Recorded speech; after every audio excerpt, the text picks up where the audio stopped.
Okay okay, मुझे लगता था कि वो काफी अच्छे बिजनेसमैन होते हैं। जो कुछ देखो सर, कुछ लोग अच्छे होते हैं तो कुछ उसमें सबको नहीं बोल सकते सर। अब ये एक बात है हम्म सर, कंजूस मारवाड़ी बोलते हैं, मैं मारवाड़ी हूँ सर। हम्म तो मेरे यहाँ कोई आता है, मैं चाय वाय पिलाता तो लोग मुझे बोलते तुम मारवाड़ी नहीं है, तो मतलब नहीं है तो नहीं है सर। वो एक हम्म अपना तरीका हो जाता है सर। हम्म अ, मारवाड़ी और बनिए अलग होते हैं? सर सेम बहुत या? सेम ही होते हैं मोस्टली, मुझे ऐसा लगता है। मारवाड़ी भी हूँ, बनिया भी हूँ सर। मारवाड़ी बेसिकली राजस्थान से बिलोंग करते हैं। नहीं सर, ऐसा नहीं है, राजस्थान और हरियाणा दिल्ली अभी अभी अलग हुए हैं। 70 साल पहले कहाँ सब अलग अलग थे। हाँ मतलब वो जो तुमने वो बताया था उसकी हिस्ट्री, तो हाँ, सेम अग्रसेन महाराज उसी की। जो राजा से अग्रसेन महाराज, उसी के लीनियज से बिलोंग करते हैं ज्यादातर सारे। जी सर, जो अग्रवाल है वो तो आप, ये अग्रवाल सिटी आपने देखी होगी, अपनी दिल्ली के पास में ही है, हरियाणा में। हम्म वैसे सर, मुझे भी हम्म ज्यादा इतना पता नहीं है सर, बट थोड़ा बहुत पता है तो। हाँ, जितने भी टॉप के बिजनेस हैं पूरे इंडिया में ओवरऑल, तो दो तीन कम्युनिटीज ज्यादा रन करती हैं उसे। जी, अभी वो मोस्ट। जैन वाले ने एक बहुत अच्छी चीज दिखाई कि भाई तुम सारी फैमिली आजू बाजू वाले लोग जैन जैन के एक साथ ले रहे हो तो कितना अच्छा डिस्काउंट मिल रहा है कार्स में। अच्छा अच्छा। आपने वो न्यूज देखी होगी शायद, 21 करोड़ का लग्जरी कार में डिस्काउंट मिला है। ओके ओके, नहीं मैंने नहीं देखा। अ, मुझे चलो। दिखेगा तो मैं आपको भेज दूंगा।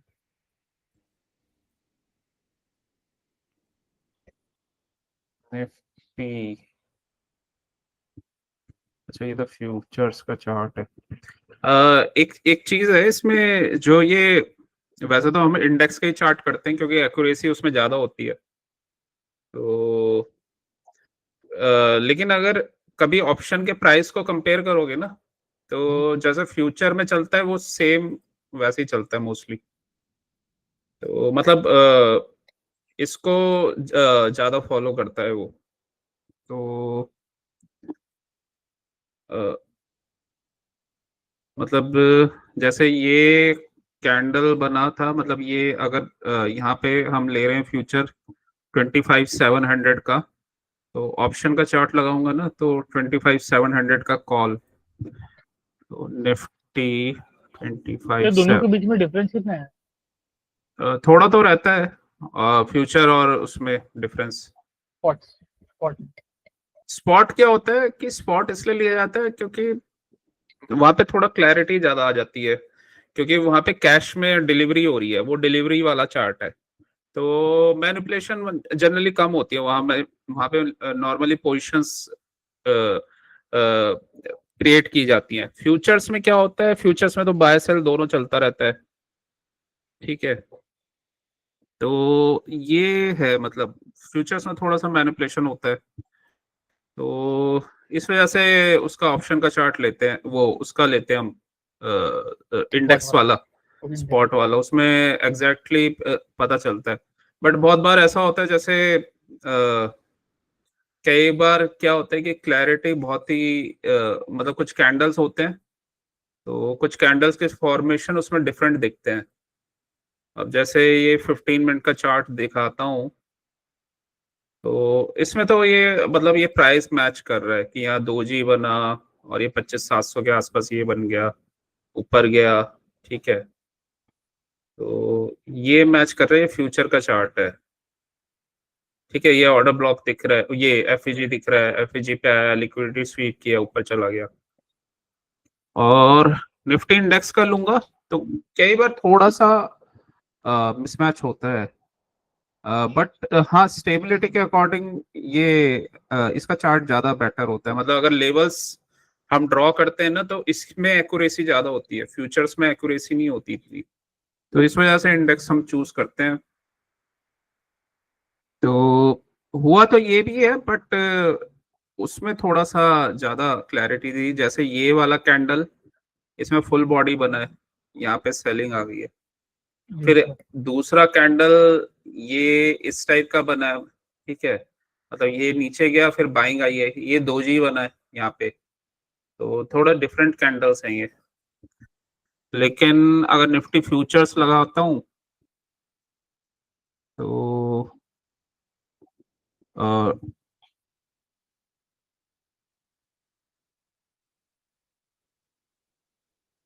तो थोड़ा इसमें सिमिलैरिटी ज्यादा है। ऑप्शन प्राइस ना इससे उठाता है फ्यूचर से।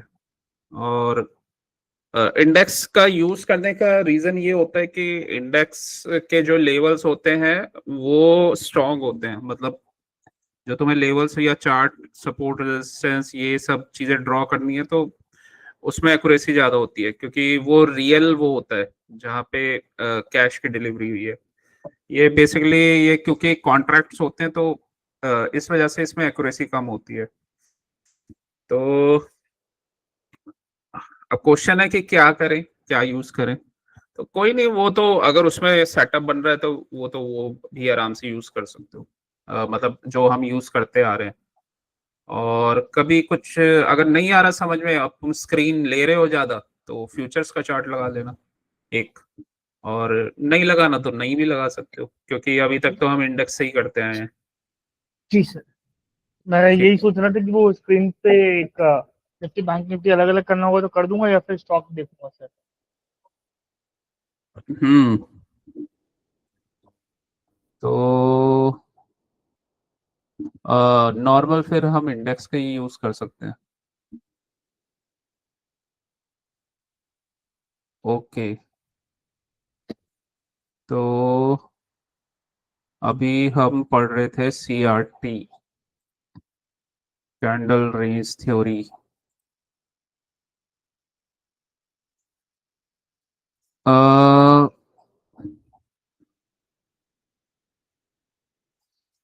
ये वाला एक एक क्लास में मैंने बताया था कि मतलब प्राइस के चार फेजेस होते हैं।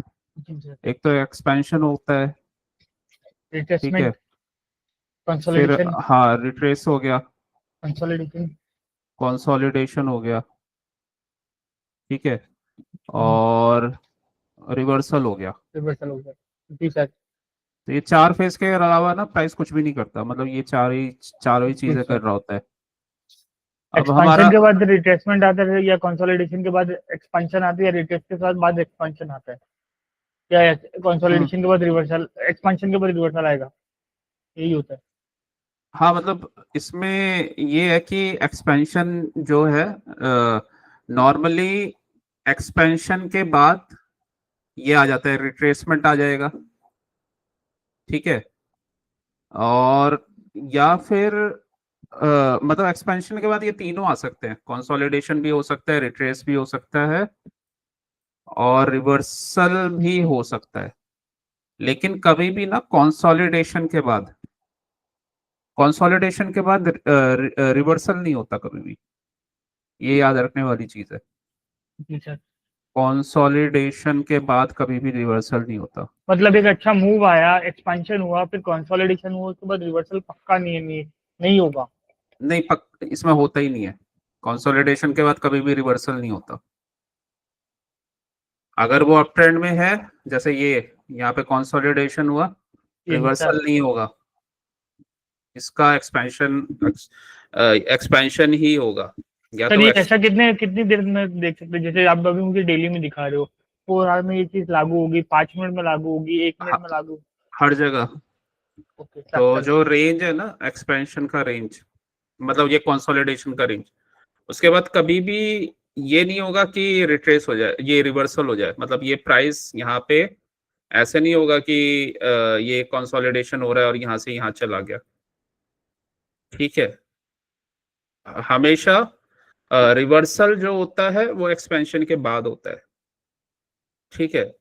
और कंसोलिडेशन के बाद रिट्रेसमेंट भी नहीं आएगा। मतलब कंसोलिडेशन हुआ और पुल बैक भी नहीं होगा कि पुल बैक हो रहा है, मतलब कहीं अपने ये एफईजी वगैरह बना हुआ है या इधर, तो ये पुल बैक भी नहीं आएगा यहाँ पे, ठीक है। तो हमेशा कंसोलिडेशन के बाद एक्सपेंशन आता है। और तो ये दोनों चीजें नहीं होती हैं कंसोलिडेशन के बाद। ना तो रिट्रेस होता है ना रिवर्सल होता है।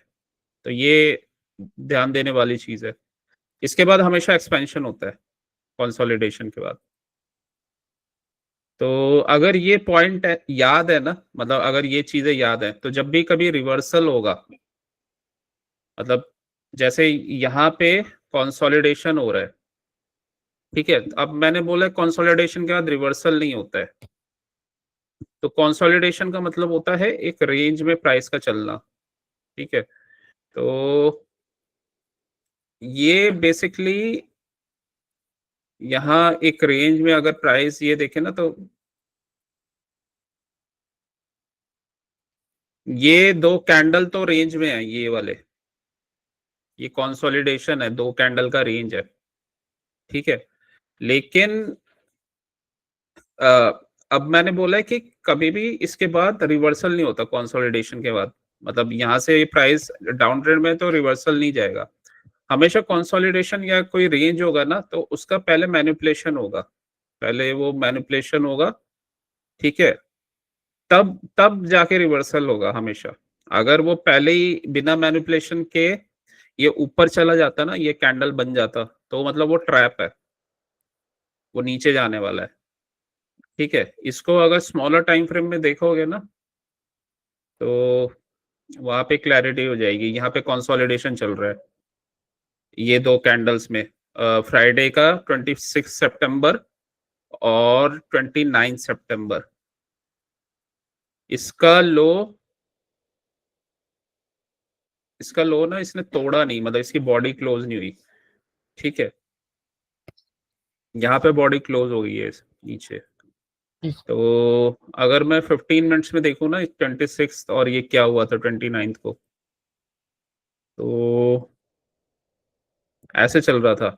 अब मैं बोल रहा हूँ कि मतलब जो रूल कहता है कि कंसोलिडेशन के बाद कभी भी रिवर्सल नहीं होता, तो यहाँ पे रिवर्सल जैसे हुआ है, ये बेसिकली यहाँ से स्टार्ट हुआ था कंसोलिडेशन, ठीक है।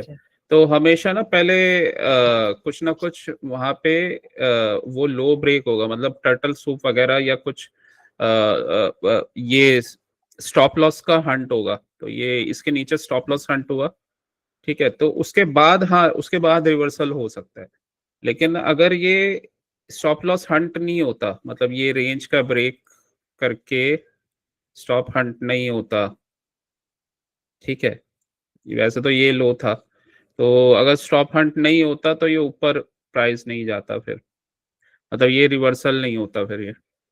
तो हमेशा प्राइस पहले ना अगर उसको रिवर्सल लेना है, तो उसी डायरेक्शन में स्टॉप लॉस को हंट करेगा, मतलब नीचे जाएगा, ट्रैप करेगा, एएमडी वगैरह कुछ पैटर्न बनाएगा, उसके बाद फिर वो वहां से प्राइस घूम जाएगा। तो इसी जगह से ये बार बार ये नीचे गया और फिर ये ऊपर चला गया, ये यहाँ से,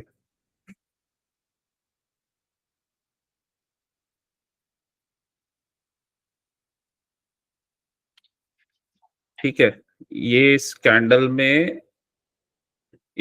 में ये लिक्विडिटी स्वीप हुआ था, ये मतलब इसका ना लो टूटना चाहिए कंसोलिडेशन रेंज का, तब जाके रिवर्सल हो जाएगा। अगर ये बिना लो तोड़े या बिना ट्रैप किए जा रहा है ना, तो कभी भी ये रिवर्सल नहीं लेगा, ये हमेशा कंटिन्यू करेगा यहाँ डाउन।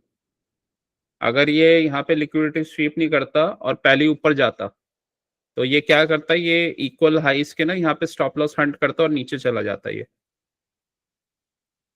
तो जैसे इसका कोई और एग्जांपल देखते हैं, तो यहाँ पे रिवर्सल रिवर्सल हुआ, लेकिन उसमें लिक्विडिटी स्वीप करना जरूरी है, स्टॉप लॉस हंट करना जरूरी है।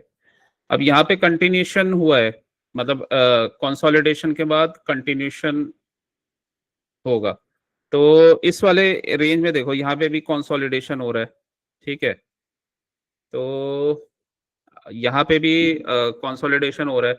अब हमें पता है कि कभी भी कंसोलिडेशन के बाद रिवर्सल नहीं होता, मतलब ये कंसोलिडेशन होके ना ये नीचे नहीं आएगा, यहाँ पे ये नीचे उसी केस में आ सकता है अगर ये ऊपर जाए, पहले मैनिपुलेट करे, मतलब पहले एक्सपेंड करे, मैनिपुलेट करके फिर स्टॉप लॉस हंट करके नीचे आ जाए, तब ये जा सकता है।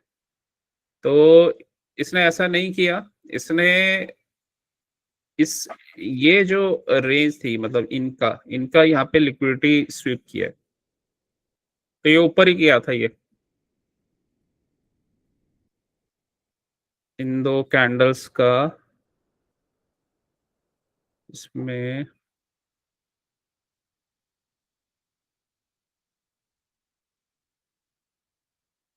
थोड़ा सा ही किया है, इस वाले कैंडल का किया है इसने लिक्विडिटी स्वीप। ठीक है, इसका लो का भी थोड़ा सा ही निकाला है, इसका लिक्विडिटी स्वीप किया है।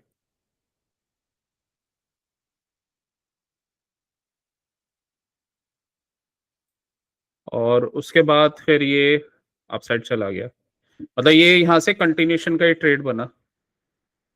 एक चीज और है इसमें, ये जो जोन होगा मतलब अगर ये कंसोलिडेशन से ट्रैप करके एक्सपेंशन मतलब ट्रैप करेगा, ठीक है, और ऊपर के साइड का मूव देगा, तो ये कोई हाई टाइम फ्रेम का जोन होना चाहिए, तभी वो वहां से रिवर्सल बनेगा। ठीक है, तो हाई टाइम फ्रेम का जोन होना चाहिए हमेशा, हाई टाइम फ्रेम जोन।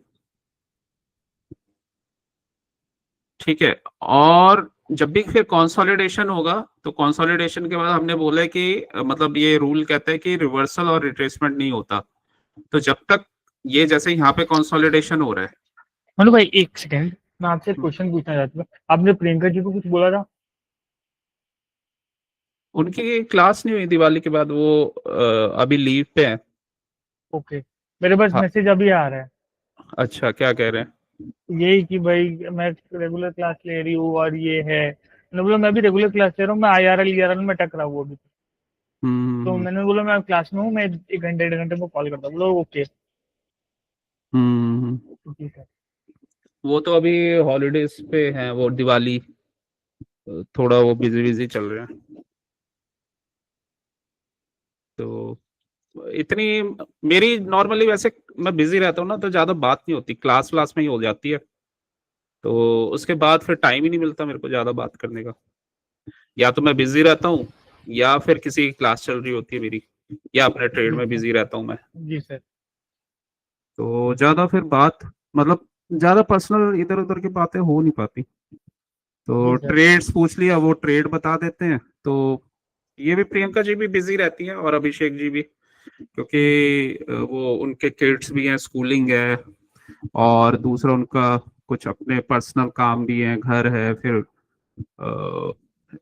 वो उनका अपना जॉब है, तो काफी चीजों में वो बिजी रहते हैं, तो ज्यादा बात इतना हो नहीं पाता, और बात भी कैसे करें, टाइम ही नहीं मिलता मेरे पास, 50 मैसेज तो पहले ही पड़े होते हैं बैकलॉग के। जो स्टूडेंट्स है पहले मैं उनको प्रायोरिटी देता हूँ, फिर कुछ अपने पर्सनल मैसेज होते हैं, इधर उधर है तो मैं मैसेज देखता भी नहीं।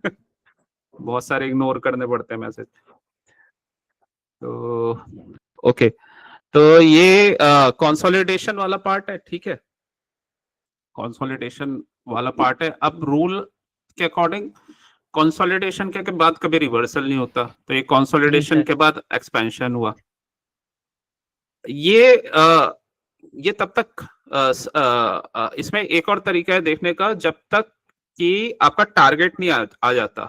टारगेट हम निकालते हैं कि कहाँ पे ड्रॉ ऑन लिक्विडिटी है, मतलब कहाँ पे इसका टारगेट बना हुआ है। टारगेट निकालने का तरीका यही होता है कि नॉर्मली ERL, ठीक है, मतलब कहाँ पे एक्सटर्नल रेंज लिक्विडिटी बनी हुई है, या फिर बिगर टाइम फ्रेम के चार्ट में, मतलब कोई बिगर टाइम फ्रेम का चार्ट है, तो मतलब हमें ये पता होता है कि प्राइस या तो ERL टू IRL या IRL टू ERL जाता है, ठीक है, यही होता है। तो अगर जी ये सर। सपोज भी बिगर टाइम फ्रेम का चार्ट, अगर मान लो ये बिगर टाइम फ्रेम के चार्ट में IRL है, तो IRL से इसका लिक्विडिटी ड्रॉ कहाँ होगा, वो होगा ERL पे, मतलब इस जोन में कहीं, ठीक है। तो जब तक इसका ड्रॉ ऑन लिक्विडिटी नहीं आ जाता तब तक ये कंसोलिडेशन एक्सपेंशन में ही जाएगा। अब जैसे यहाँ पे कंसोलिडेशन हुआ था, ठीक है, अब इसमें हमें पता है कि रिवर्सल नहीं होता है, हमेशा पहले एक्सपेंशन होगा और तब रिवर्सल होगा। तो यहाँ पे कंसोलिडेशन हुआ था और इसका ड्रॉन लिक्विडिटी यहाँ पे दिख रहा है। ठीक है, मतलब ये अगर ज्यादा बिगर टाइम फ्रेम में देखेंगे ना, ये तो 75 मिनट का चार्ट है। डेली चार्ट में ना ये इंटरनल रेंज लिक्विडिटी है, ये IRL है ये। ठीक है, जैसे मैं मार्क कर देता हूँ, तो ये यहाँ से मैं मार्क कर देता हूँ।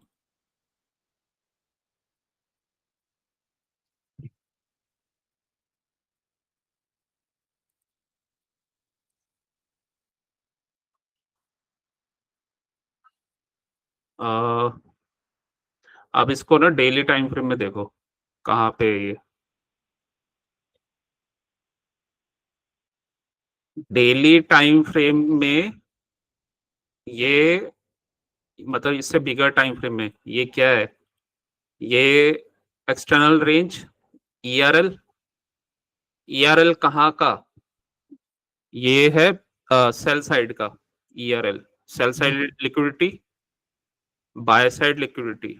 ठीक है, ये ERL बाय साइड है, BSL जिसे बोलते हैं हम। बाय साइड मतलब जो ऊपर की साइड है वो सेल साइड नीचे वाला। ठीक है, तो दो लिक्विडिटी एरियाज हैं। अब इस वाले लेग के, इस पूरे स्विंग के, ये हाई ये लो, इसमें इसका कुछ डीलिंग रेंज होगा, मतलब इसमें हम डीलिंग रेंज करते हैं। तो यहां से मैंने बनाया और ये बना दिया, तो इस वाले लेग का ये डिस्काउंटेड एरिया है। ठीक है, एक तो पहली चीज ये हो गई। इस डीलिंग रेंज का इक्विलिब्रियम कहाँ पे है, ये रहा। ठीक है, ये दूसरी चीज हो गई। तो प्राइस जनरली क्या करता है, प्राइस जनरली आता है और इंटरनल रेंज से लिक्विडिटी लेता है। अब यहाँ पे कोई हमें PD एरे दिख रहा है, हाँ दिख रहा है। ये जो है ना, ये वाला जो कैंडल है इनसाइड बार जो बना हुआ है, ये जहां से ये ऊपर जा रहा है, ये बेसिकली ये पिवट ऑर्डर ब्लॉक था, क्योंकि इसके बाद यहाँ पे प्राइस ऊपर गया है। ठीक है, या फिर इसको भी ले सकते हो, ये वाला जो रेड कैंडल है ये पिवट ऑर्डर ब्लॉक है, क्योंकि ये तो मिटिगेट हो गया, तो ये वाला पिवट ऑर्डर ब्लॉक है। तो ये वाला पूरा कैंडल था, इसके बाद प्राइस ने यहाँ पे ऊपर गया ये ब्रेकआउट स्ट्रक्चर करते हुए। तो ये इंटरनल रेंज में लिक्विडिटी थी यहाँ पे। ठीक है, तो प्राइस क्योंकि एक्सटर्नल से इंटरनल जाता है, तो इसका ड्रॉन लिक्विडिटी क्या होगा, मतलब अब ये इंटरनल से एक्सटर्नल जाएगा, बाय जी साइड सर। की लिक्विडिटी लेगा। कोई और चीज तो हमें दिखाई नहीं दे रही यहाँ पे, कोई ऐसा रेंज वगैरह कुछ नहीं दिखाई दे रहा। तो एटलीस्ट ये यहाँ तक का टारगेट है। तो मैं वही बता रहा था कि स्मॉलर टाइम फ्रेम में ना ये इसका टारगेट ये है। तो जब तक ये टारगेट नहीं आ जाता, तो जितना भी कंसोलिडेशन है वो मोस्टली एक्सपेंशन ही बनेंगे। यहाँ पे हो सकता है कि वो एक्सपेंड करे और AMD बनाए और फिर रिवर्सल कर दे, लेकिन तब भी एक्सपेंशन के बाद ही रिवर्सल होगा। मतलब ऐसे नहीं हो जाएगा कि नॉर्मल कंसोलिडेशन होके रिवर्सल हो गया। ठीक है, तो अगर ये पता है कि बिगर टाइम फ्रेम में ड्रॉन लिक्विडिटी क्या है, तो उससे पहले जब भी ये कंसोलिडेशन में पुलबैक्स आ रहे हैं ना, मतलब हमने ये मार्क कर लिया डेली का कि यहाँ से चला और इसने अपने डीलिंग रेंज से रिवर्सल दे दिया, तो ये पहला पॉइंट है। दूसरा पॉइंट क्या है कि यहाँ पे FVG वगैरह बने हैं, तो ये इंस्टीट्यूशन के हमें फुटप्रिंट्स दिखाता है, तो वो भी वैलिड हो गया, कैंडल्स अच्छे बन रहे हैं, सब कुछ ठीक है। अब ये जैसे ये कंसोलिडेशन, ये दो चार ये रेंज बनी थी यहाँ पे, तो यहाँ पे ये कंसोलिडेशन हुआ। ठीक है, अब कुछ लोग क्या होते हैं यहाँ पे ना, शॉर्ट करने लग जाते हैं। जी सर। ये बेसिकली शॉर्ट नहीं है, ये कंटिन्यूशन का ही पैटर्न बनेगा, क्योंकि इसके बाद रिवर्सल होगा नहीं एकदम से। ये कंसोलिडेशन हो रहा है, रिवर्सल नहीं होगा, मैनिपुलेशन होना चाहिए, मतलब ऊपर जाके। तब जाके कहीं रिवर्सल होगा प्रॉपर। ऊपर तो गया था ये, ऊपर गया था, लेकिन नीचे इसने दोनों साइड की लिक्विडिटी निकाली है और एंड में ना वही कंटिन्यू किया है जो इसका ट्रेंड है, क्योंकि हमारा ड्रॉन लिक्विडिटी भी नहीं आया। तो यहाँ पे इसने किया, मैनिपुलेट किया नीचे से। अब वो मैनिपुलेशन यहाँ पे एफवीजी वगैरह बना हुआ है, और ये पीछे भी ये रेंज था, मतलब ये कंसोलिडेशन वाला पार्ट था। तो उसी के साथ ये बेसिकली एक मिटिगेशन ब्लॉक है। अगर अगर ये जो सेल साइड में कोई ऐसा रेंज बना हुआ है, ये जैसे ये रेंज बना हुआ है यहाँ पे, ठीक है, तो ये एक पुल बैक आया था, इसी को ब्रेक किया था। तो नॉर्मली ये सीआईएसडी जोन है, मतलब कंटिन्यूएशन का, तो इसको इसने ब्रेक किया था। तो ये वाले जो जोन्स होते हैं ना, ये मिटिगेशन ब्लॉक बन जाते हैं, मतलब इसको ब्रेक करेगा जब ये बाय साइड में चल रहा है। तो इसको इसने ब्रेक किया बाय साइड में, और ब्रेक करके फिर ये वापस जनरली जाता है यहाँ पे, कोई भी इसका पीडी एरे होना चाहिए, तो उधर जाएगा और लिक्विडिटी लेगा और फिर कंटिन्यू कर देगा। तो यहाँ पे ये पीडी एरे ये बना हुआ है, ये ऑर्डर ब्लॉक, ये फेयर वैल्यू गैप था, ठीक है। इसी इसी आ, इसी उसके साथ, मतलब मिटिगेशन ब्लॉक के साथ, तो ये पूरा ही रेंज था ऐसे। ये अगर मैं एक्सटेंड करूं तो ऐसे था ये, ठीक है। अब उसी रेंज में ये यहाँ पे ये पिवट ऑर्डर ब्लॉक भी है 2 कैंडल्स का। तो यहीं पे गया इसने, यहाँ पे ट्रैप किया, ये कंसोलिडेशन का ये ट्रैप किया इस कैंडल से, टर्टल सूप। तो यहाँ पे इसने नीचे स्टॉप लॉस हंट किया, और फिर बाद में एक्सपेंशन, ठीक है, एक्सपेंशन। अब यहाँ तो ये ब्रेक ऑफ स्ट्रक्चर हो गया है। ब्रेक ऑफ स्ट्रक्चर देने के बाद दोबारा से लिक्विडिटी ये लेने आया, कहाँ पे लेने आया दोबारा, ये जब ये यहाँ से एक्सपेंशन हुआ, तो दोबारा अपना इसी एरिया में लिक्विडिटी लेने आया, ये सीआईएसडी एरिया में, ठीक है। तो सर इसमें सीआईसी जो बनेगी वो कैंडल के हाई पे बनेगी, कहाँ पे बनेगी? सीआईएसडी वैसे क्लोजिंग पे लेते हैं, मतलब ये क्लोजिंग को ब्रेक कर दिया ना, तो ये ऐसे था ना, ये नीचे गिरा, ऊपर जाने की कोशिश की, लेकिन फेल हो गया, फिर लो बनाया, फिर फाइनली इसको ब्रेक कर दिया, इस वाले जोन को। पहले तो ये रिजेक्शन आ रहा था ना यहाँ पे, इस कैंडल के विक को ना तुम रिजेक्शन लोगे, मतलब ये यहाँ से ऊपर नहीं जा पा रहा, यहाँ पे भी ये रिजेक्शन आ रहा है, तो ये ऊपर नहीं जा पा रहा है इस एरिया से। तो ये सीआईएसडी ये यहीं पे बनेगा, और फिर दोबारा से एक्सपेंशन, और काफी स्ट्रॉन्ग मूव आया। जी सर। वो कल रात को भी मैं यही क्वेश्चन कर रहा था कि भाई क्लोजिंग पे आएगा या कैंडल हाई पे आएगा। इसमें एक चीज और है, एक चीज और बनी हुई है, वो एक एडवांस पीडी एरे होता है, एडवांस होता है वो, मतलब एडवांस क्लासेस में पढ़ाया जाता है वो एडवांस। ओके। तो ये है रीबैलेंस, रीबैलेंस और रीडिस्ट्रीब्यूट पीडी एरे होता है ये, ठीक है। रीबैलेंस रीडिस्ट्रीब्यूट जोन, रीडिस्ट्रीब्यूट,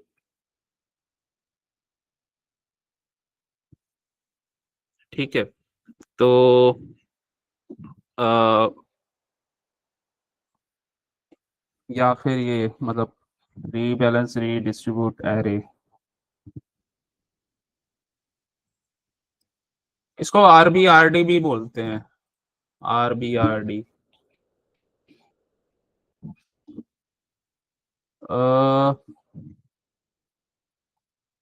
तो यहाँ पे जैसे ये, ओके, इधर से ये प्राइस ऊपर गया है, ठीक है।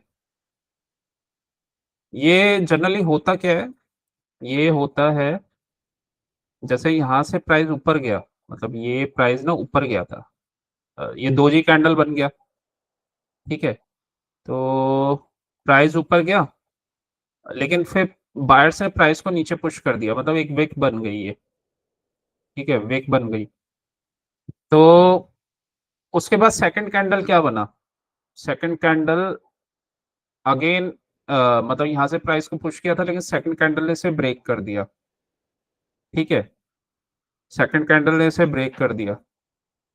और फिर ये थर्ड कैंडल इसका इनसाइड बार, जी मतलब सर। थर्ड कैंडल इसमें मैटर नहीं करता, मतलब थर्ड कैंडल का हम लो लेते हैं। ये बेसिकली क्या होता है कि कोई भी ऐसा कैंडल हो ना जहाँ पे प्राइस को नीचे पुश किया गया हो, और लेकिन उसके दूसरे कैंडल ने जो जहां से प्राइस को पुश किया गया है उसको ऊपर ब्रेक कर दिया हो, मतलब वहां पे बुलिश एक्शन तुम्हें दिखाई दिया हो, कोई बुलिश कैंडल ऐसा, ये बुलिश एंगल्फिंग एक स्ट्रॉन्ग बुलिश कैंडल है। तो ये बेसिकली रीबैलेंस और रीडिस्ट्रीब्यूट है, मतलब ये यहाँ पे ना प्राइस ने इसको दोबारा से इस यहाँ से प्राइस ने पुश किया था ना, तो ये दोबारा से इसने रीबैलेंस कर दिया। और ये मतलब रीडिस्ट्रीब्यूशन इसलिए है क्योंकि यहाँ से प्राइस का डिस्ट्रीब्यूशन आया, मतलब अपसाइड चला गया, तो इस वजह से इसको रीबैलेंस रीडिस्ट्रीब्यूट कहते हैं, मतलब। और इसमें इसमें हम ना इस प्राइस का जो मतलब जहाँ पे इसकी ओपनिंग हुई थी वहां से मार्क करेंगे, और इसका जो नेक्स्ट कैंडल है उसका लो मार्क करेंगे। तो ये जोन, ये दोनों का जोन के बीच का जो वो एरिया होता है ना, वो एक स्ट्रॉन्ग वो बन जाता है, आपका सपोर्ट या रेजिस्टेंस जोन। तो ये एफईजी नहीं होता, मतलब रीबैलेंस रीडिस्ट्रीब्यूट होता है, बेसिकली इसका कॉन्सेप्ट यही है कि यहाँ पे कहीं ना कहीं सेलर्स ने इसको प्राइस को पुश किया, बट नेक्स्ट कैंडल में ये प्राइस ने रीडिस्ट्रीब्यूट कर लिया, तो ठीक है। तो और रीडिस्ट्रीब्यूट करने के बाद वो रीबैलेंस हो गया, ठीक है। तो मतलब ये अपसाइड चला गया तो ये रीडिस्ट्रीब्यूट हो गया।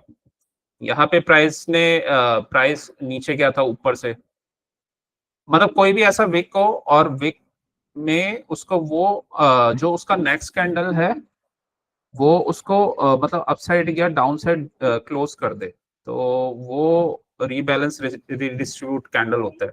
कहीं पे और बनेगा ना तो वो दिखाऊंगा। तो ये जो जोन्स होते हैं ये सेम एक पीडी अरे होते हैं, आरबीआरडी बोलते हैं इन्हें, और उसी जोन पे आया और अपसाइड चला गया ये।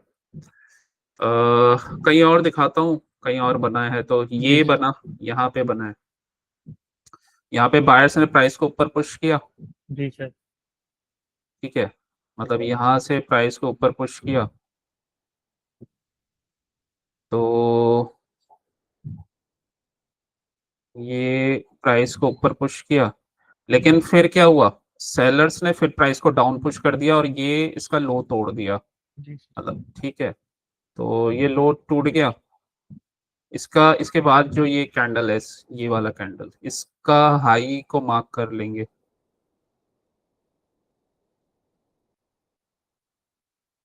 ठीक है। अब इसके बाद जो ये नेक्स्ट कैंडल बना, इसी जोन से ये लिक्विडिटी लिया इसने, इसी जोन को रिटेस्ट किया और फॉल, सेम यहाँ पे भी बना ये विक, विक प्राइस डाउन हुआ, ठीक है। फिर ये छोटा सा देखते हैं यहाँ पे बना है या नहीं बना, बना है, बना है क्या, हाँ बना है, ऑलमोस्ट ऑलमोस्ट टच है ये, मतलब ये ग्रीन कैंडल, ये ग्रीन कैंडल, और इस ये जहां से ये चला था, तो मतलब ऑलमोस्ट टच है, बना नहीं है। बट इसके बाद ये प्राइस देखो यहाँ पे ऊपर आया नहीं, मतलब इसी रेंज से ना ये वापस नीचे गिर गया, इसने ऊपर जाने की कोशिश की बट ब्रेक हो गया नीचे। तो थोड़ा सा टफ कॉन्सेप्ट है, लेकिन इसको हम उसके साथ लगाते हैं नॉर्मली, जो भी हमारा ऑर्डर फ्लो या मार्केट स्ट्रक्चर बन रहा होगा ना, तो अगर ऐसा दिख जाता है कई बार, जैसे यहाँ पे भी दिखा है, अब ये प्राइस ने इसको यहाँ पे डाउन पुश किया है, ठीक है, यहाँ पे डाउन पुश किया है, तो मैं इसको ये मार्क कर लूंगा। उसके बाद ये अगेन ये ग्रीन कैंडल ऊपर चला गया, ठीक है। तो प्राइस को अभी ब्रेक नहीं कर पाया बट अपसाइड चला गया, और फिर ये नेक्स्ट कैंडल ने इसको ब्रेक कर दिया। तो यहाँ पे खैर गैप नहीं छूटा, बट ये वाला जो रेंज है ये इंपॉर्टेंट एरिया बन जाता है। अब इसी से प्राइस आया दोबारा से, यहीं से दोबारा से इसने लिक्विडिटी लिया और अपसाइड चला गया ये प्राइस, तो अपसाइड चला गया। ठीक है, थोड़ा सा ये टफ कॉन्सेप्ट है, थोड़ा कोई मतलब बात नहीं सर, बैठ जाएगा। हाँ, लेकिन ये है कि जैसे अब क्वेश्चन आता है ना कि ये यहीं से क्यों गया, मतलब यहाँ से क्यों गया। ठीक है, हमें सीआईएसडी भी दिख रहा था, ये सीआईएसडी जी सर। एरिया भी बना हुआ है, और दूसरा सीआईएसडी के साथ साथ सीआईएसडी बना हुआ है, ये इसको हम वो नहीं बोलेंगे, मतलब यहाँ पे ये पिवट ऑर्डर ब्लॉक नहीं बोलेंगे क्योंकि ब्रेक ऑफ स्ट्रक्चर हुआ ही नहीं, तो इसको तो बोलेंगे ही नहीं। तो ये सीआईएसडी प्रॉपर ये सीआईएसडी भी नहीं बना, क्योंकि सीआईएसडी नॉर्मली रिवर्सल में बनता है, तो ये सीआईएसडी भी नहीं है, ये आरबी आरडी ही है। ये इसी रेंज में आया और यहाँ से इसने अपना लिक्विडिटी लिया और अपसाइड चला गया।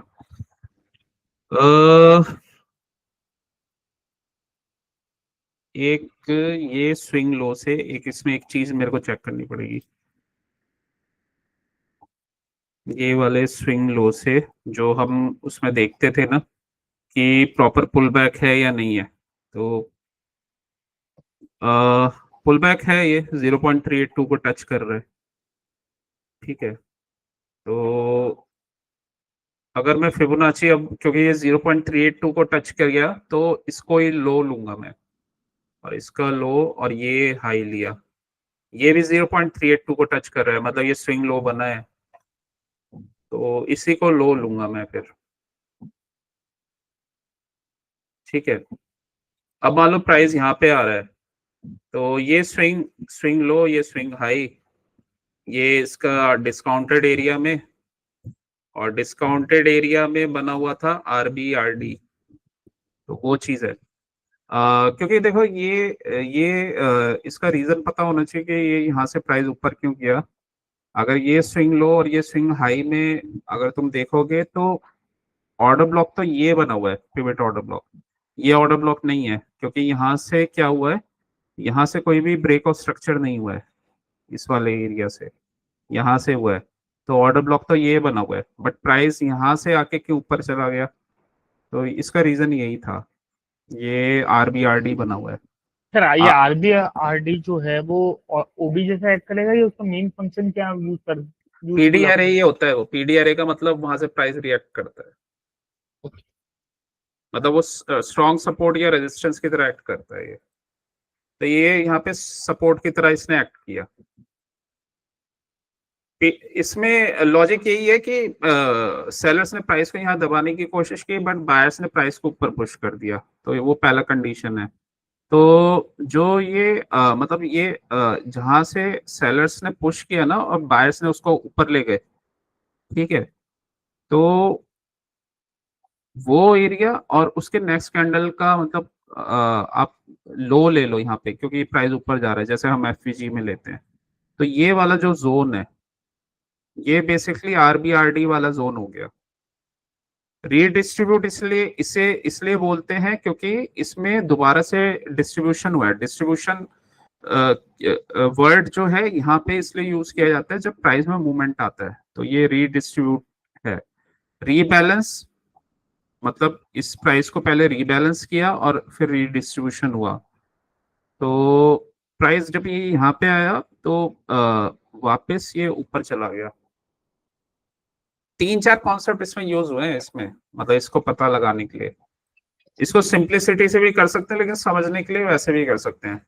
मतलब अगर एकदम भी पक्का चाहिए कि यहाँ से प्राइस रिवर्स होगा ही होगा, तो ये कॉन्सेप्ट लगा सकते हैं कि, और उसमें हमें कंफर्मेशन मिल जाएगा तो होगा ही होगा वो 100%, ठीक है, उसमें वो होगा 100% वाला काम, ठीक है। लेकिन अगर हमें कोई वैलिड रीजन नहीं पता है तो वहां पे कच्चा पक्का रहेगा।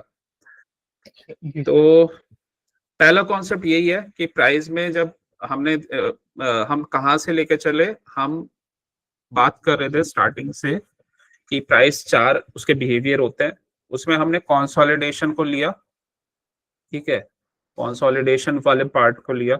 उसमें हमने ये बोला कि कंसोलिडेशन वाला जो पार्ट है वहां से रिवर्सल नहीं होता, ना ही उसमें रिट्रेसमेंट होता है, ठीक है। मतलब ये दोनों कंसोलिडेशन के बाद मोस्टली एक्सपेंशन ही होता है। तो अब ये अगर हमें चीजें पता है तो जैसे इधर ये एक रेंज बना छोटा सा और इधर पुल बैक किया, तो ये वाला मैंने बताया कि ये नीचे नहीं जाएगा क्योंकि अभी इसका ड्रॉन लिक्विडिटी आया नहीं है, ठीक है।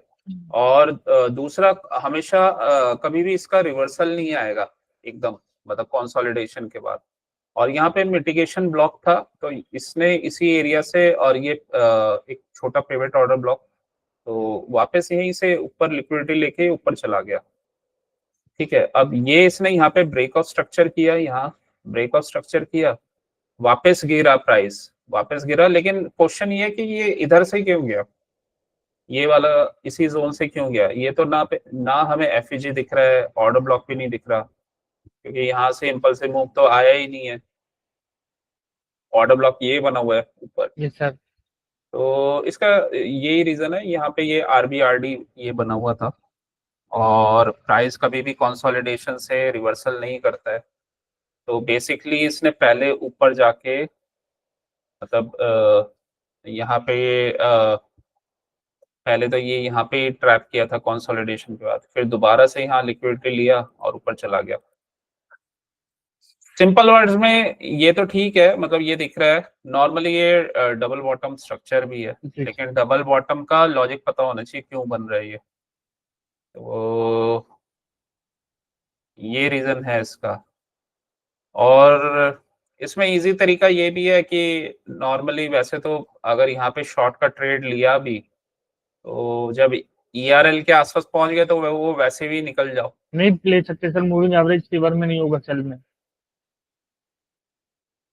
हाँ, कई लोग मीन रिवर्जन के ट्रेड्स लेते हैं ना इसमें, तो वैसे तो ये बेटर है कि नहीं लो, क्योंकि उसमें आप एक ही फ्लो के साथ चलते हो ना, क्योंकि यहाँ पे अगर टाइम पे नहीं निकले तो गलती हो जाती है, मतलब लॉस होने के चांसेस बन जाते हैं।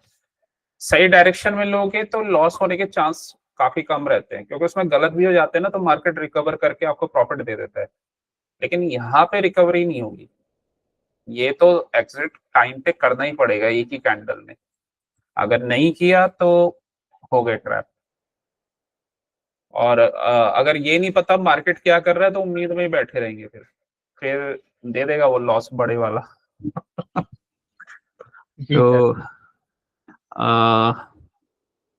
तो ये चीज है, ठीक है। तो वापस ये मार्केट यहीं आया। अब यहाँ पे ये 75 मिनट का चार्ट है, और 75 मिनट के इस टाइम फ्रेम में अगर हम देखें तो रिप्ले, तो यहाँ पे ये देखो, अ, जब ये डाउन जा रहा था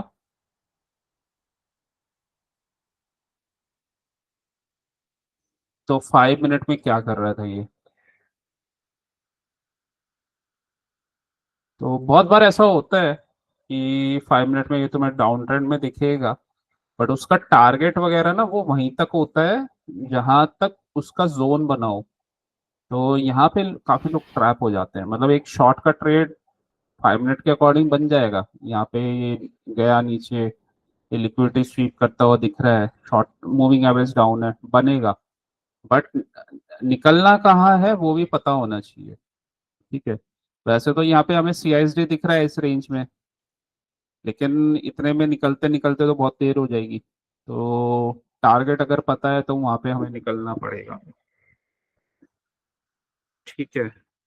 तो जी ये सर। 75 मिनट में क्या कर रहा था, 75 मिनट में पुल बैक कर रहा था ऊपर जाने के लिए, लेकिन 5 मिनट में ये हमें शो कर रहा था कि वो मतलब नेगेटिव में था ये 5 मिनट में। ठीक है, तो मतलब छोटे टाइम फ्रेम में तो वो डाउन ट्रेंड में ही होगा, अगर बिगर टाइम फ्रेम में वो पुल बैक कर रहा है। लेकिन बिगर टाइम फ्रेम का स्ट्रक्चर यहाँ पे चेंज नहीं हुआ है, वो अभी भी बुलिश ही है। ये 200 SMA अभी भी अपसाइड मूव कर रहा है, 500 अभी भी अपसाइड है, स्विंग लो ये बना हुआ। और कभी भी ये अपना ड्रॉन लिक्विडिटी के बिना ये वापस नहीं जाता है। तो अगर ये हमने देख लिया और ऐसे हमने एनालाइज कर लिया, 5 मिनट में हमें दिख रहा है कि यहाँ पे ऐसे ये मूविंग एवरेज के नीचे है, लेकिन हमें पता है अगर हमारे जोन पे आ गया और हमें कंफर्मेशन देता है तो हम यहाँ पे लॉन्ग का ट्रेड ले सकते हैं। ठीक है, तो इसमें देख जैसे लॉन्ग का ट्रेड कैसे बनेगा।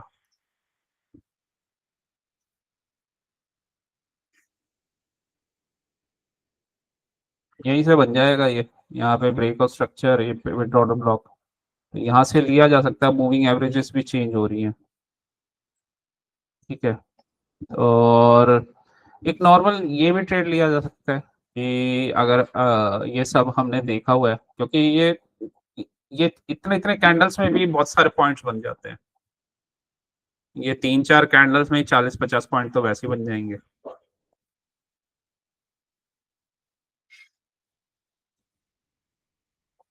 और यहाँ पे टाइम पे नहीं निकले तो वो चले भी जाएंगे। जी सर। उसके बाद तो ये फिर अपना जो भी इसका मूव था वो ही इसने किया है। यहाँ से तो इजी है, अगर ये एनालाइज कर रखा है तो ये हमें दिख रहा है वापस ये अपना लिक्विडिटी लेने आया, अगले दिन गैप अप खुला और ये बिगर टाइम फ्रेम का जोन पे आके ये लिक्विडिटी ले चुका है। तो अब उसके बाद तो बिगर टाइम फ्रेम के अकॉर्डिंग एक्सपेंशन ही है। तो जब हमें वो पता है कि बिगर टाइम फ्रेम के अकॉर्डिंग एक्सपेंशन है तो वो तो फिर हम पुल बैक में जैसे ही हमें चांस मिलेगा हम वहाँ पे बाइंग का ही ट्रेड लेंगे। तो बाइंग का ट्रेड लिया और जो भी हमारा टारगेट बना होगा, तो अगर ये सब कैलकुलेट कर रखा होगा तो यहाँ पे बहुत सारे पॉइंट्स मिल जाएंगे। ये इसलिए जरूरी होता है ना, जब आप ज्यादा पोजीशन लेते हो ना तो आपको चीज की क्लैरिटी होनी चाहिए। आप जब तक आप माइंड को कन्विक्शन में नहीं, मतलब उसको कंफर्म नहीं होगा ना आपके माइंड को, और आपको कन्विक्शन नहीं होगा 100%, तो आप कोई भी अपनी पोजीशन साइजिंग में ना आगे बढ़ नहीं पाओगे। मतलब हमेशा आपको एक श्योरिटी चाहिए होती है कि मैं जो कर रहा हूँ मैं वो सही कर रहा हूँ, और मेरी पोजीशन यहाँ पे गलत भी होगी तो उसके चांसेस कितने हैं गलती के, और गलत मैं कहाँ पे हो जाऊंगा। तो नॉर्मली अगर ऐसा चल रहा है और हमने ये सब देख लिया कि ये अपने जोन से आके यहाँ पे एक्सपेंशन दिया, फिर इसने यहाँ लिक्विडिटी करके फिर गैप अप दिया, अब ये वापस आ रहा है। ठीक है, और ये ब्रेक ऑफ स्ट्रक्चर के बाद यहाँ पुल बैक करके फिर वापस जा रहा है, तो यहाँ पे बाइंग बनेगी। तो हम मतलब अपने बिगर टाइम फ्रेम के अकॉर्डिंग ही इसमें चल रहे हैं, इसमें हमने अपने बिगर टाइम फ्रेम के अकॉर्डिंग ही इसमें एंट्री ली है। ठीक है, तो ये सब का कैलकुलेशन करके ही एक स्ट्रॉन्ग एंट्री बनती है। तो यहाँ पे चाहे तुम 10 लॉट ले लो, 20 ले लो, 100 ले लो, ये इसकी प्रोबेबिलिटी हमेशा हाई मिलेगी तुम्हें जब हम सब चीजें कैलकुलेट करके और नोट डाउन करके ट्रेड करते हैं। तो यहाँ से ये एक अच्छा मूव आया और 25,213 से 300, तो 70-80 पॉइंट, मतलब 40-50 पॉइंट आराम से मिल जाएंगे इसमें। टारगेट आ गया, निकल जाओ, ज्यादा ग्रेड की नीड ही नहीं है। और उसके बाद दोबारा चांस मिलेगा तो दोबारा एंट्री।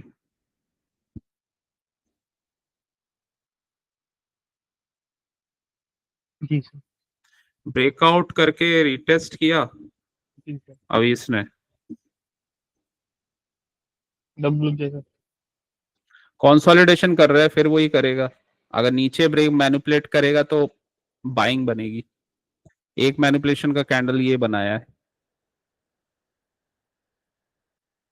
यहाँ पे, क्योंकि हमें पता है कि जब तक टारगेट नहीं आएगा कंसोलिडेशन के से डायरेक्ट तो ये नीचे जाएगा नहीं। ठीक है, तो एक एंट्री ये बनी, ये गया अपसाइड। अब ये कंसोलिडेशन नहीं था, ये वापस एक्सपेंशन था, तो एक्सपेंशन के बाद दोनों चीजें होती है, रिवर्सल मतलब रिट्रेसमेंट, तो दोनों चीजें होती हैं। ठीक है, जी सर। अब ये देखो, ये दोबारा से कंसोलिडेशन हुआ अभी भी, लेकिन ये अप ट्रेंड में है, तो ये डाउन में गया, मतलब डाउन में गया। तो कभी भी रिवर्सल जब होना होगा, कभी भी ये ऐसे नहीं होगा, पहले ये कंसोलिडेशन के बाद मैनिपुलेशन करना जरूरी है इसका, तब जाके होगा। ठीक है, तो यहाँ पे इसने फिर दोबारा से कंसोलिडेशन किया और उसके बाद नीचे ब्रेक कर दिया, तो यहाँ पे शॉर्ट का ट्रेड नहीं बनेगा ये, क्योंकि कभी भी ये रिवर्सल नहीं देता है ऐसे। रिवर्सल ये नॉर्मली पहले ऊपर जाएगा, एक्सपेंड करेगा, फिर मैनिपुलेट करेगा, फिर होता है हमेशा रिवर्सल। तो ये अगर नीचे ब्रेक डाउन कर रहा है ना इसमें, तो यहाँ पे ये ट्रैप कर रहा है। क्यों? क्योंकि ये हम एक्सपेंशन उसमें मोड में है और अप ट्रेंड में है। ठीक है, अप ट्रेंड में चल रहे हैं, तो ये कंसोलिडेशन के बाद डाउन ट्रेंड में नहीं जाएगा। तो ये ट्रैप था बेसिकली, ये यहाँ पे इसने लिक्विडिटी लिया इसी एरिया से जहां से ये अपसाइड गया था, तो यहाँ से लिक्विडिटी लेके और फिर दोबारा ये गैप अप, मतलब यहाँ से अपसाइड और फिर गैप अप। ये बेसिकली गैप अप इसलिए हुआ, यहाँ जो ये लोग थे ना जिन्होंने शॉर्ट किया, उनके स्टॉप लॉस यहाँ पे पड़े होंगे। जी सर। स्टॉप लॉस हिट हुए, ऊपर चला गया प्राइस। ये सारे ट्रैप हो गए ये लोग।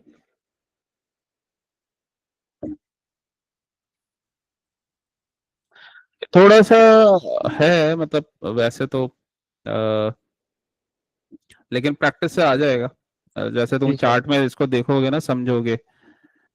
जैसे तुम चार्ट में लगाओगे कि कंसोलिडेशन के बाद क्या हुआ और कैसे रिवर्सल आया, और रिट्रेसमेंट के बाद क्या हुआ, रिवर्स मतलब एक्सपेंशन के बाद क्या क्या हुआ, तो इससे होगा क्या, कभी भी प्राइस एक्सपेंड कर रहा होगा ना, तो तुम हमेशा पॉज ले लोगे, मतलब तुम वेट करोगे कि तुम्हारे जोन से अगर ट्रेड बने तब तुम लोगे। ठीक है। पहले क्या होता था, तुम एक्सपेंड कर रहा होता था ना, तो जैसे ये ईआरएल पे पहुंच गया अपने टारगेट पे, तो तुम यहाँ पे लॉन्ग कर देते थे, वो गलत जगह थी। तो लॉन्ग हमेशा बनता है जब वो अपने जोन से मतलब मूव कर रहा हो, यहां से लॉन्ग बन जाएगा, यहाँ पे नहीं बनेगा। यहाँ पे तभी बनेगा जब ये कंसोलिडेशन करके मैनिपुलेशन करके ऊपर जाए, तो यहाँ पे बनेगा। तो ये सारी चीजें कनेक्टेड होती हैं। अब क्या होता है कि ट्रेडिंग जब हम करते हैं, बहुत सारी चीजें हमें याद नहीं रहती, तो इसी वजह से ना वो आपको अपनी चीजें लिखनी पड़ती हैं नोट्स में या डायरी में, जब आप उस दिन का ट्रेडिंग करते हो।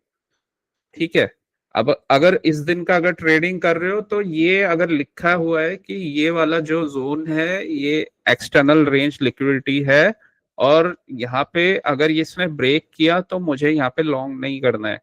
यहाँ पे लॉन्ग एक ही कंडीशन में होगा, अगर यहाँ पे कंसोलिडेशन बने और उसका मैनिपुलेशन हो, तब मैं लॉन्ग करूंगा। और लॉन्ग करने से पहले मूविंग एवरेज देख लूंगा अपना, और बाकी चीजें मैं चेक कर लूंगा। ठीक है, और उसके बाद एक्सपेंशन होने के बाद मैं निकल जाऊंगा, मतलब अपना प्रॉफिट बुक करके। ठीक है, क्योंकि एक्सपेंशन के बाद रिवर्सल आता है, या फिर मतलब रिवर्सल तो वो तब आएगा जब कंसोलिडेशन, एक्सपेंशन और वो एएमडी मैनिपुलेशन वाला स्ट्रक्चर बने। और नॉर्मली एक्सपेंशन के बाद रिट्रेसमेंट होता है, तो रिट्रेसमेंट, तो ये रिट्रेसमेंट वाला पार्ट था, तो ये पुल बैक हुआ फिर उसके बाद ऊपर। ठीक है, अगर अगर ये सारी चीजें पता है ना कि प्राइस कैसे चल रहा है, मार्केट स्ट्रक्चर क्या बना हुआ है, बिगर टाइम फ्रेम में ड्रॉन लिक्विडिटी क्या है, अपने जोन से ज्यादा दूर तुम ट्रेड मत करो, तो तुम्हारे ट्रेड हमेशा अच्छे जाएंगे। वैसे भी अगर हम पुराने अपने कॉन्सेप्ट लगाए ना, तो मान लो ये कैंडल भी गया और तुमने इस पे लॉन्ग कर रहे हो, ये वैसे ही अपने मूविंग एवरेज से यहाँ से दूर है, तो लॉन्ग वैसे ही नहीं बनेगा इस पे। जब ये पुल बैक दे रहा है तो ये अब अपने मूविंग एवरेज के पास है, और ये वाला एरिया को इसने रिटेस्ट करने आया है, तो यहीं से लॉन्ग बनेगा। कई बार क्या होता है ना, गलती क्या करते हैं ट्रेडर्स, ये पहला कैंडल बना यहीं पे लॉन्ग करके बैठ जाते हैं। अब वो ठीक है, दो चार कैंडल्स का ट्रेड बन गया, उसमें कुछ पॉइंट्स बन गए, वो तो चलो ठीक है, बट ये बहुत ज्यादा सस्टेन नहीं कर पाएगा जब तक पुल बैक नहीं करेगा। तो पुल बैक किया दोबारा से, और फिर अब ये पुल बैक कौन से जोन पे किया है, ये बेसिकली यहाँ पे एक जोन था, तो वो हमें देखना पड़ेगा। नॉर्मली ये ऑर्डर ब्लॉक बना हुआ था, तो ये बेसिकली मिटिगेशन ब्लॉक बना है, तो वहीं से इसने किया है ये। ठीक है, ये ऐसे था, ये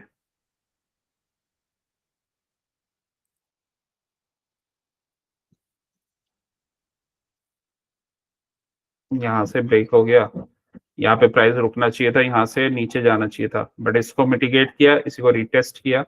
ये बेसिकली मिटिगेशन ब्लॉक है ऊपर। यहाँ से टारगेट बहुत इजीली दिख रहा है, इसको ब्रेक किया, पुल बैक, इस एरिया पे टारगेट क्या दिख रहा है, ये दिख रहा है। काफी इजी पॉइंट्स हैं ये, मूविंग एवरेज अप है। जी सर। कभी भी एक्सटेंडेड कैंडल्स में ट्रेड नहीं लेते, रनिंग कैंडल्स में। पुल बैक किया उसी रेंज पे, यहाँ पे ट्रेड बनेगा। तो अगर ये चीजें पता है ना कहाँ पे ट्रेड बनेगा और कैसे ट्रेड बनेगा, तो काफी चीजें सॉल्व हो जाती हैं। अ, एक तो आप गलत ट्रेड्स नहीं लेते, और अननेसेसरी आपको पता होता है कि प्राइस कैसे मूव करता है, प्राइस का बिहेवियर क्या है। ये अब इसमें जो ये सारे कॉन्सेप्ट लगे ना, ये बहुत सारे कॉन्सेप्ट लगे हैं। ये इसमें लगा है मार्केट मेकर मॉडल, ये लगा है मार्केट मेकर मॉडल,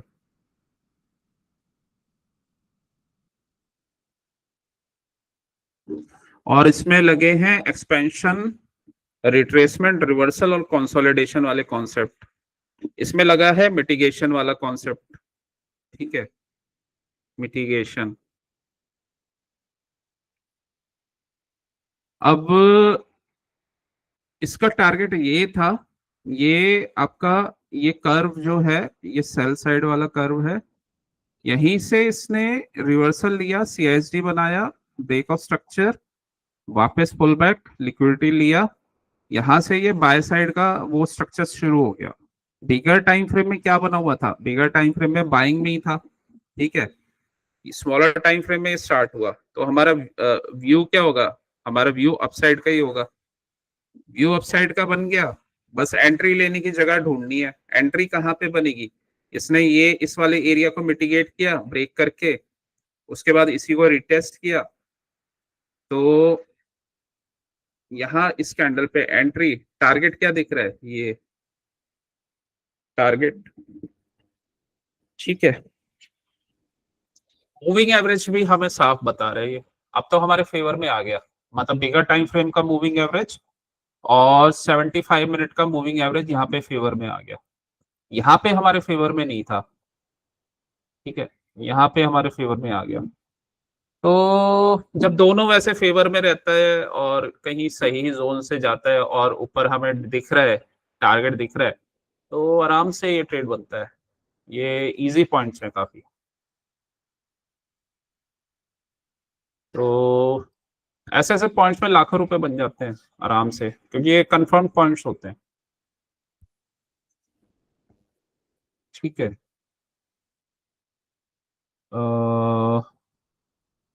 आ रहा है कुछ समझ में? Yes sir. Yes sir. Hello. हाँ, सुन रहा हूँ मैं।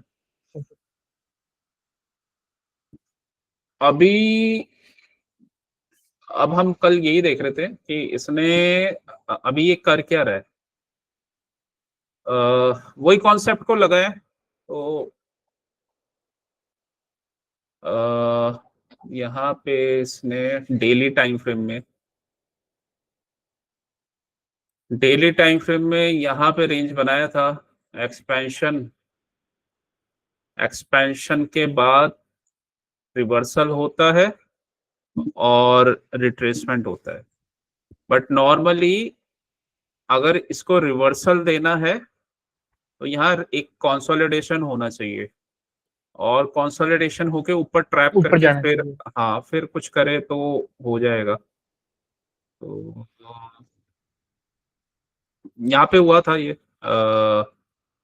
यहाँ से पहले ये नीचे गया, फिर एक ये रेंज बना था, बहुत ज्यादा इसने एक्सपेंड नहीं किया। ठीक है, तो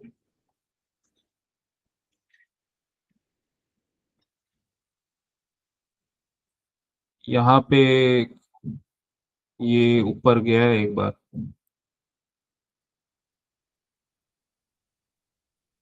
मैनिपुलेट कर दे। यहाँ पे इसने डायरेक्ट इसी पे मैनिपुलेट किया था।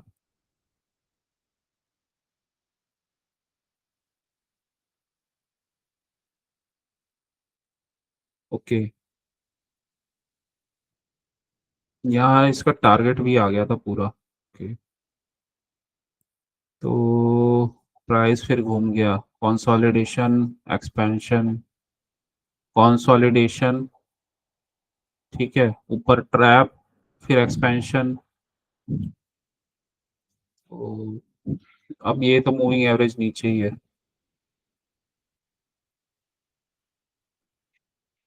यहाँ पे ये रेंज, ये कंसोलिडेशन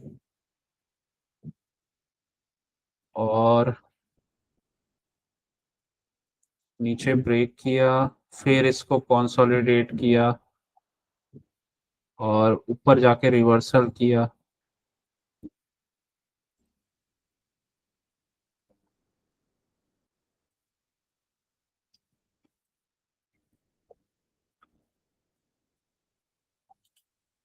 अभी इसने ये 75 मिनट्स में ना, यहाँ ये थर्सडे वाले डे में ये यहाँ से ना इसने लिक्विडिटी स्वीप किया था, ये 75 मिनट के कैंडल ने। ये शो हो रहा है ये जी सर। इस वाले कैंडल ने, ठीक है। सीआरटी में सीआरटी में थ्री कैंडल्स का पैटर्न होता है, थ्री कैंडल का पैटर्न होता है। और ये जो है जिसे हम मॉर्निंग या इवनिंग स्टार पढ़ते हैं, ठीक है, ये नॉर्मली ये टॉप के आसपास बनता है। इवनिंग स्टार मतलब ये एक टाइप का इवनिंग स्टार ही है ये, वन सेकंड थर्ड कैंडल। तो बिगर टाइम फ्रेम में अगर कंफर्मेशन आ जाता है, मतलब ये लिक्विडिटी स्वीप करता है ऊपर जाके, इसका लो ब्रेक करते ही वो एक एक्सपेंशन कैंडल बनेगा। वैसे भी हमें लिक्विडिटी इस एरिया में दिखाई दे रही है, तो इस यही रीजन है कि अगर बिगर टाइम फ्रेम में ऐसा कुछ हो रहा है टॉप पे जाके, और मूविंग एवरेज भी दूर दिखाई दे रहा है, मतलब 20 तो काफी दूर है, तो ये एक पुल बैक का ट्रेड बन सकता है, और काफी बड़े इसमें कैंडल्स बने। ठीक है, तो यहाँ पे ये लिक्विडिटी स्वीप हुआ। ये बेसिकली ये कैंडल इसके इनसाइड बार कैंडल था, इस वाले हाई और लो रेंज के इनसाइड बार कैंडल था। इस इनसाइड बार कैंडल, कभी भी ऐसा रेंज हो ना, मतलब एक ऐसा कैंडल बन जाए, तो नॉर्मली उसका हाई या लो जहाँ पे उसका लिक्विडिटी स्वीप होता है, तो फिर वहां पे फिर एक स्ट्रॉन्ग मूव बनता है। मतलब ये 75 मिनट ने इसका ये लिक्विडिटी स्वीप कर लिया, ऊपर इसका लिक्विडिटी स्वीप किया है, ऊपर गया नीचे आ गया, इस कैंडल का भी किया है, ठीक है। ये टर्टल सूप बना है पूरे 75 मिनट में। और फिर ये वाला जो कैंडल बना है, बेसिकली ये कैंडल ने क्या किया है, मतलब ये अपना जो भी इसका ओपनिंग हुआ होगा, ये पहले थोड़ा सा ऊपर गया है, ये हम मैनिपुलेशन किया है, और फिर इस कैंडल का जो लो है वो तोड़ दिया, और लो टूटा तो टारगेट हमें ये वाली रेंज का ना, ये वाला टारगेट पहला टारगेट था। और उसके बाद तो फिर ये कैंडल क्लोज होने के बाद जो नेक्स्ट टारगेट, मतलब पूरा इस रेंज का टारगेट है, वो यहाँ पे ये ऑर्डर ब्लॉक बना हुआ है, तो ये था। कहने का मतलब ये है कि 3 कैंडल का पैटर्न होता है, अगर 3 कैंडल में कभी भी ऐसा कहीं रिजेक्शन और लिक्विडिटी स्वीप आए, और उसके बाद फिर जो थर्ड कैंडल है, ये थर्ड कैंडल, ये बेसिकली डिस्ट्रीब्यूशन वाला कैंडल है, ये डिस्ट्रीब्यूशन वाला कैंडल है। मतलब ये यहाँ पे ये मैनिपुलेशन हुआ और ये डिस्ट्रीब्यूशन वाला कैंडल है। इसको प्ले कैसे करेंगे? इसको प्ले करने का तरीका सिंपल ही है। नॉर्मली एक तो ये चीजें बनती हैं आपका आपके प्रीमियम जोन के आसपास, या कहीं टारगेट हिट हो जाता है, ठीक है। बैंक निफ्टी से भी तुम्हें कंफर्मेशन मिलेगा इसका, अगर ये रिवर्सल ले रहा है तो जैसे हेलो। अब, हाँ हेलो। जी सर, हेलो। मुझे लगा नेटवर्क चला गया। नहीं, नेटवर्क नहीं है। हाँ, ये ऐसा स्ट्रक्चर बना हुआ था। बिगर टाइम फ्रेम में मेरा स्ट्रक्चर ऐसा बन गया, मेरे को दिख रहा है कि रिवर्सल करेगा, क्योंकि इसने इसका लिक्विडिटी स्वीप किया 75 मिनट्स में, और ये जो हमारा रेंज है इसका भी लिक्विडिटी स्वीप कर दिया। ठीक है, जब ये लिक्विडिटी कोई रेंज का स्वीप होता है ना, तो उसका जो नेक्स्ट कैंडल होता है वो डिस्ट्रीब्यूशन कैंडल होता है जनरली। तो इसके बाद जो चांसेस हैं हमें इसका नेक्स्ट कैंडल बनने का, तो अगर इसका लो टूटा तो ये यहाँ तक, एटलीस्ट यहाँ तक जाएगा, इस कैंडल के लो तक। और इसको हम कैसे कंफर्म करेंगे? ये हमने ये देख लिया कि ऐसा ये रेंज बना हुआ है, और ये 75 मिनट के कैंडल का हाई लो मार्क कर लिया, ये हाई मार्क किया, और ये लो मार्क कर लिया, या ये रेंज, ठीक है, ये यहाँ यहाँ मार्क कर लिया, और यहाँ पे हमें मैनिपुलेशन मिले, और उसके बाद ये ब्रेक हो, ठीक है, और उसके बाद वो नीचे चला जाएगा। तो ये वाला कैंडल 11:45 पे बना था, तो मतलब 11:45 के बाद से 11:45 टू 1 बना है, मतलब ये 11:45 से स्टार्ट हुआ था, तो 1 o'clock ये क्लोज हुआ है। तो अब जो नेक्स्ट कैंडल बनेगा ना 1 o'clock से 2:15 वाला, तो वो डाउन ट्रेंड में उसके जाने के चांस है, अगर वो कंडीशन फुलफिल हो जाते हैं तो 5 मिनट के चार्ट में चले जाएंगे। और 12:55 का ये कैंडल है, मतलब इसकी क्लोजिंग 1 बजे आई है, तो ये 75 मिनट का पूरा हमारा ये ऐसा बना हुआ था कैंडल, ठीक है। अब हम नेक्स्ट 75 मिनट को ले रहे हैं। अब हमें यहाँ पे क्या दिख रहा है? इनसाइड बार, ठीक है, इनसाइड बार अगर ये ब्रेक होता है तो ये ऑर्डर ब्लॉक बन जाएगा, यहाँ से रिटेस्ट करेगा तो हम नीचे तक का ट्रेड ले सकते हैं।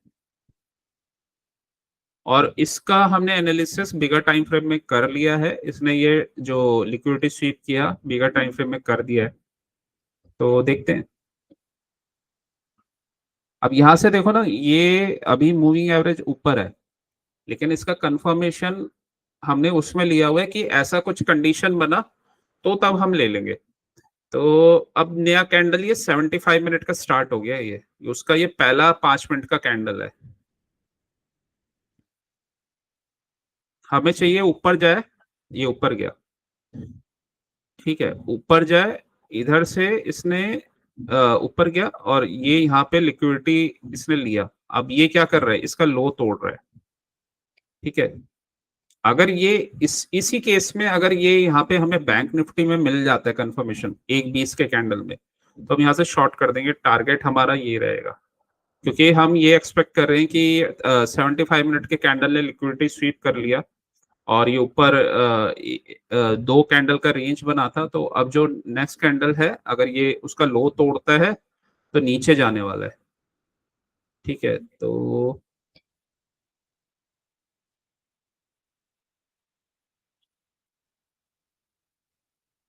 गया। जी ठीक है, टारगेट आ गया। और 1.20, 1.20 को हम चाहे बैंक निफ्टी से भी कंफर्म कर सकते थे।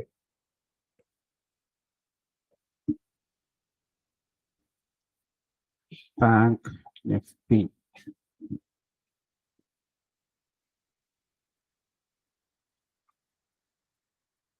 1.20 का कैंडल,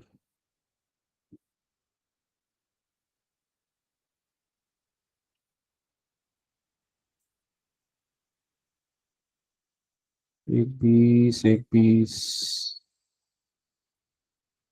ये बना। यहाँ पे हमारा ट्रेड बना था। ये 1 बजे के बाद से 75 मिनट का न्यू कैंडल स्टार्ट हुआ था। उसका 5 मिनट का पहला कैंडल, सेकंड कैंडल, टोटल कितने कैंडल बनेंगे? 15 कैंडल्स बनते हैं 5 मिनट के। तो फर्स्ट, सेकंड, थर्ड ऊपर गया। यहाँ पे जोन बना हुआ है, इसने यहाँ पे एंगल किया।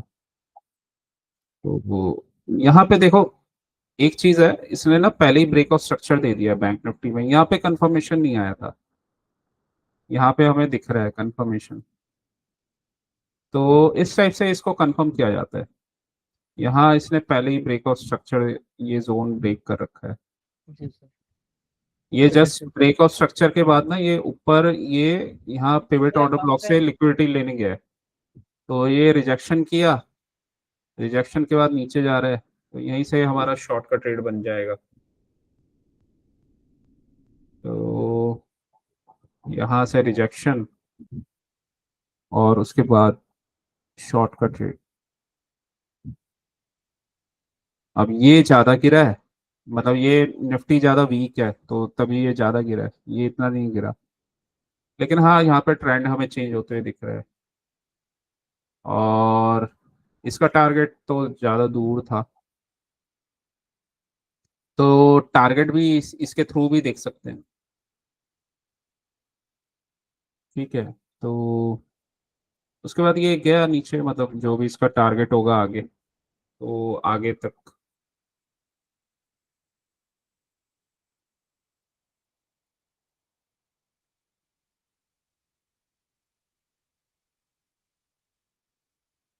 यहाँ पे इसका टारगेट आ रहा है बैंक निफ्टी का, और यहीं से ये घूमा है निफ्टी भी, इसी कैंडल से।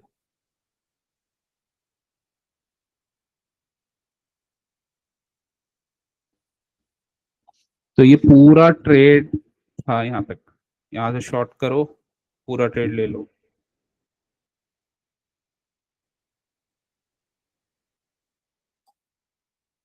आ रहा है समझ में? जी सर।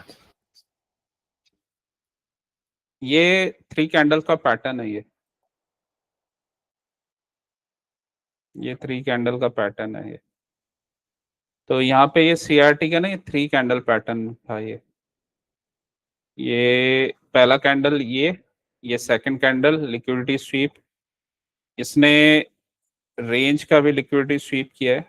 जी सर। तो ये वाला कैंडल हम एक्सपेंशन एक्सपेक्ट कर काउंट सकते करेंगे। हैं। हाँ, तो एक्सपेंशन हुआ ये कैंडल।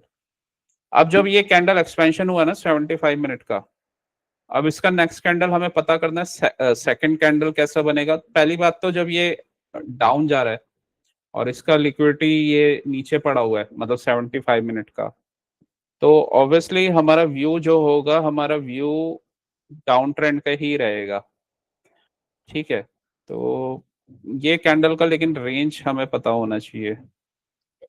ये ऐसा रेंज, मतलब मोटा मोटा ये है कि इसके क्योंकि ये तो लाइव मार्केट में चल रहा होगा, तो अगर एक चार्ट खाली है तो ऐसे ही बस एक आइडिया ले लिया उसमें। नहीं भी लिया तो भी उसको तब भी कर सकते हैं, मतलब हमने जोन्स वोन्स तो हम मार्क करके रखते ही हैं अपने। तो बस हमें ये पता होना चाहिए कि इसका टारगेट क्या बन रहा है। तो ठीक है, और कभी भी जब ये नेक्स्ट कैंडल बड़ा बनेगा ना, तो इसी प्राइस के कैंडल के रेंज में जितना कम ये ऊपर जाए उतना बेटर है, क्योंकि अगर ये ऊपर ज्यादा जाएगा तो उसको उतना ही डिस्टेंस वो कम नीचे ट्रेवल करेगा। तो ये अपना अपसाइड गया और फिर डाउन साइड चला गया। नॉर्मली इसके 75 मिनट कैंडल का रेंज जो था ना, कितना था ये यहाँ पे,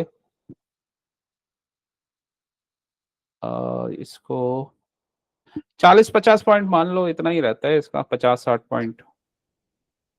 ठीक है, 98 पॉइंट्स दिखा रहा है, तो उसमें वही ऑप्शन में तुम्हें कोई भी बड़े कैंडल में आराम से 40-50 पॉइंट मिल जाएंगे। तो 40 ले लो, तुम यहाँ पे 40 पॉइंट्स कैप्चर कर सकते हो आराम से, मतलब जब ये नीचे गिर रहा है। ठीक है, तो ये कैंडल बना था 215 से। अब 215 पे देख लो तुम क्या हुआ था। तो 215, 1, ये है 150, और ये लो हमें पता है कि ये डे का लो है, और इसको ब्रेक करेगा तो नीचे जाएगा। ठीक है, तो ये नीचे गया। अब ये ऊपर कहाँ पे टेस्ट करने गया है? ऊपर ये यहाँ पे टेस्ट करने गया है, डाउन ट्रेंड में है ये बेसिकली ये ट्रैप होता है ये। ठीक है, मतलब यहाँ से एकदम प्राइस रिवर्सल नॉर्मली नहीं करता। और डाउन ट्रेंड में मूविंग एवरेज, ये यहाँ पे देखो टर्टल सूप बनाया, ये फिर 3 कैंडल का पैटर्न बन रहा है। ठीक है, ये पहला कैंडल, ये दोबारा लिक्विडिटी स्वीप, डाउन ट्रेंड है, इसका लो टूटा, यहाँ तक का एटलीस्ट टारगेट रहेगा इस कैंडल का। वैसे तो ये स्विंग लो तक भी चला जाएगा, और 75 मिनट के अकॉर्डिंग देखे तो फिर ये वाला रेंज बना हुआ है जो हमने बिगर टाइम फ्रेम के अकॉर्डिंग टारगेट लिया है। तो एक बार देखते हैं क्या करता है ये। डाउन चला गया,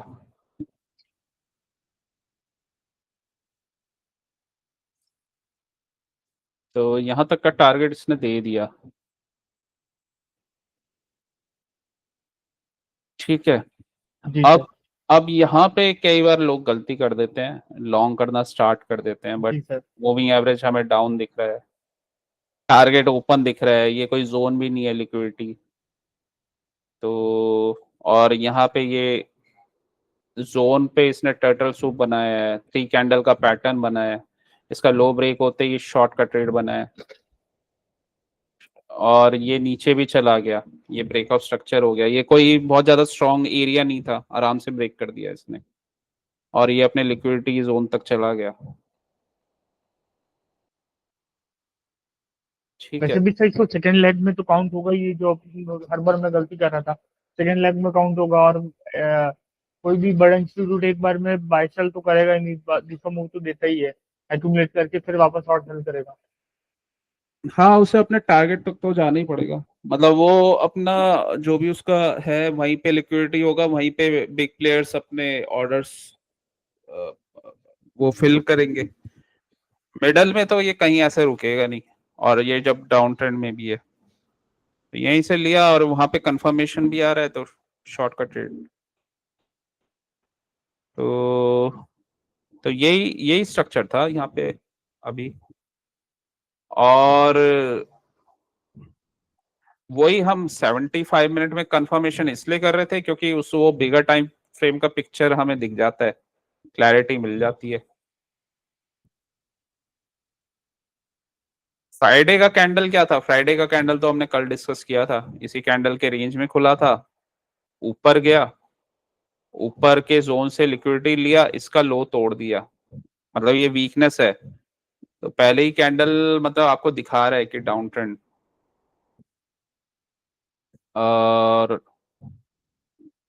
ठीक है, तो उसके बाद तो खैर ये प्राइस नीचे ही फॉल हुआ था यहाँ,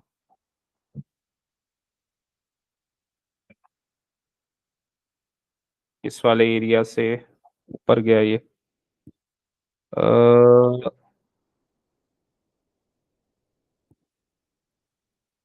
इसमें ओके, छोटे टाइम फ्रेम में देखते हैं। सर मुझे आप 10 मिनट का टाइम दे सकते हो सर?